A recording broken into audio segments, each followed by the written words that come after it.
My wife and I live in The Hague, in the center of the city, in a really old house from 1680. And we always sleep in the attic. And it's a really romantic place, like a lot of bedrooms are. But our bedroom looks a little bit like the cabin of a boat. So, but there's only one downside of it, because it's a house of 1680. The isolation of it is not so good. So we are always disturbed by a lot of noises from the city. We're disturbed by people shouting, screaming, drunk people walking over the street, shouting to each other. We're disturbed by trains coming by, or by the trams coming by and the sound of the scraping metal of the wheels in the tracks. Or we're disturbed by the cars that drive on the roads, on the stones. So there's a lot of noise that disturbs us. But what we find a solution to deal with that. So there are actually 3 ways of doing that. First, we thought we sleep somewhere else. We avoid the noise. We go somewhere else in another room.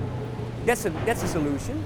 But we didn't have another space, so we had to sleep there. So that was not an option. The second option was isolate the place. Well, that's a lot of work, and this was not really possible in this old house. So the third way, and that's a way that we found, we imagined ourselves being on the sea.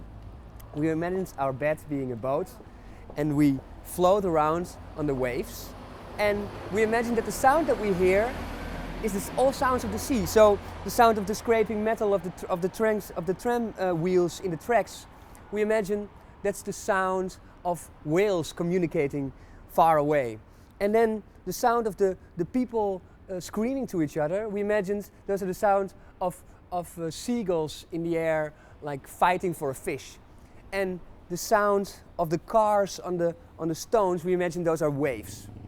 So we are lying in bed, imagining that, and while we do that, we really feel that we are on the sea, and we almost feel the waves, and we fall asleep on those waves, imagining ourselves. So we changed the context of the sound. We fooled our brains to pretend that we were somewhere that we are actually not.